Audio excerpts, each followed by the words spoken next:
you're not too positive today. You don't have too much good news. I have great news. A couple days ago on Instagram, I sent a message to one of my favorite soap opera actors from the early '90s. Here I was thinking that we were getting a player on the show. My girlfriend got me into this show called General Hospital, and for some reason, when I was 15, I got hooked on it. And I emailed the actor that I love so much, and he emailed me back and said, "Thanks so much for your support," and I felt honored. Anyway, I digress. Next segment, guys, let's talk about. Gabe wants to talk about the top 5 backups for 2025. I am very, very curious who these top 5 backups are.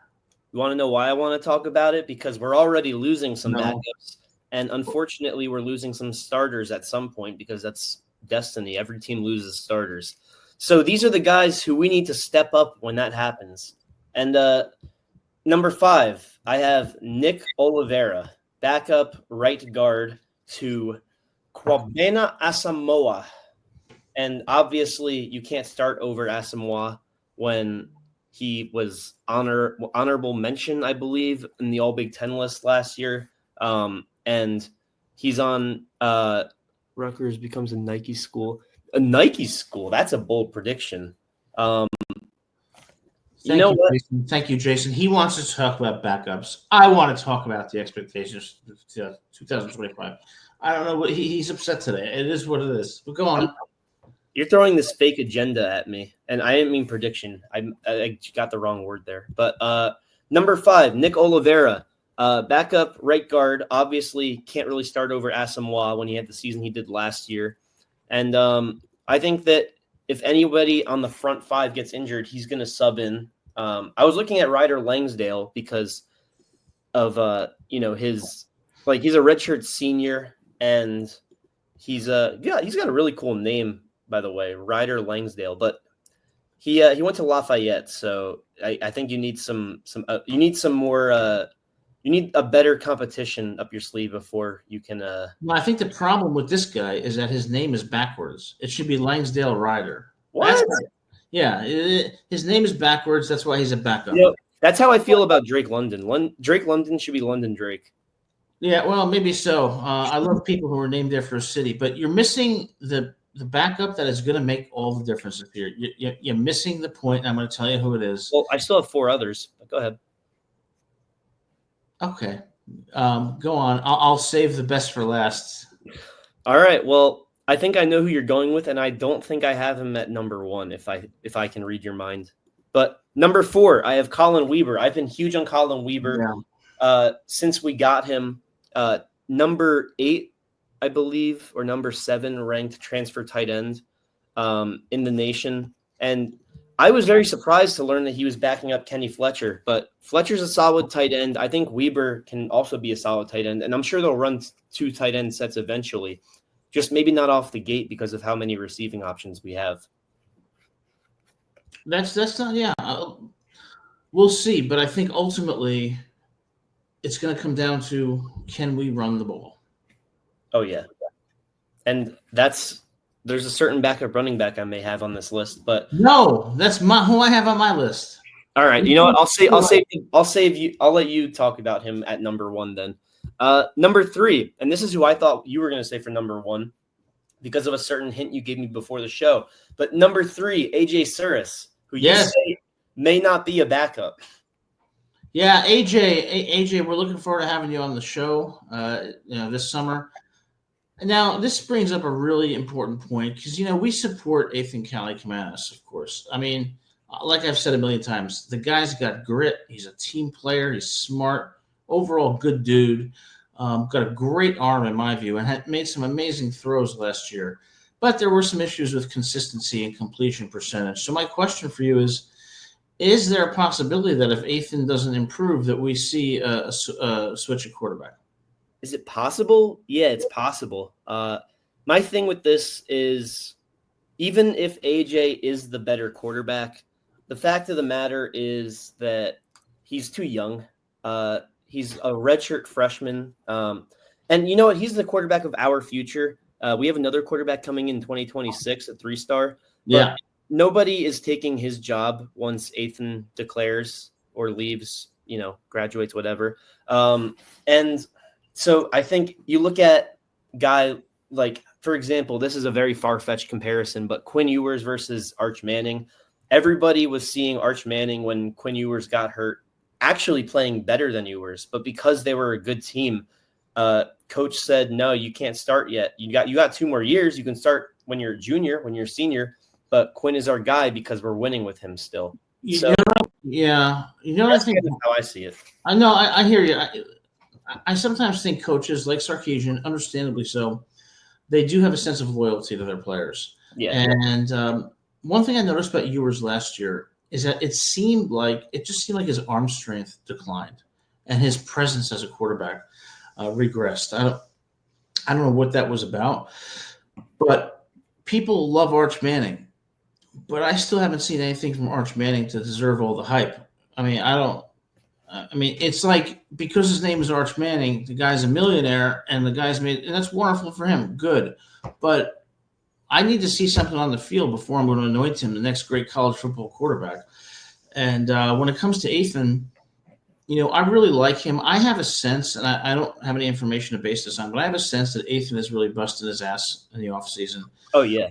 I really believe that he's working very hard with the wide receivers, whether it's DT Sheffield, Ian Strong, Ben Black. I mean, I think he's working hard. And one of the things you got to worry about is quarterbacks develop a relationship with their wide receivers. So when you say, there could be AJ could come in at some point in the year, I mean, in all honesty, that has a huge disruptive effect too, because they don't have the same chemistry. So I think what's going to happen this year is you're going to see Ethan have a very solid year. I think his completion percentage is going to go up about 7 to 8 points. I think he's going to have, and I think he's going to I could see him throwing 21 touchdowns to maybe 8, 9 interceptions. So I think it's going to be solid, but the ceiling for him is higher than just solid. And whether he can get there, we're going to see that, and we're going to see that beginning in the game against the Hawkeyes of Iowa. Yes, you've always had that game being the difference maker of the year. And, I like I said, I think AJ is going to be the backup all year long, pretty much no matter what, unless Ethan has like a 4 or 5 interception game, which knock on wood, we hope that doesn't happen. If that's the case, then it's still a 50-50 for the following week. I think that's how much pull Ethan has right now. So that's where I stand. I mean, AJ is the guy for the future, but next year I think it's Ethan's. And in all honesty, I don't see Ethan losing the job. I don't see him throwing 4 or 5 interceptions. And even if he does, I think Shiano's the kind of guy where, he sticks with you as long as you're, showing potential and busting your ass and the backup is not showing that they are so clearly better than you. But I think that Ethan needs to take another step this year. And I do believe that step has to come against Iowa because Rutgers will not succeed if Ethan does not succeed. And what I saw him doing last year was some amazing throws at times, great play, but inconsistency. So the key is this: can Ethan be consistent? That's going to be the question, and we'll see those answers very soon. Well, it's a shame that consistent doesn't start with a K because then this could stand for Ethan consistency. But I digress because that was not a funny joke. I don't know why. I'm not joking. I mean, I don't know. It's a damn shame.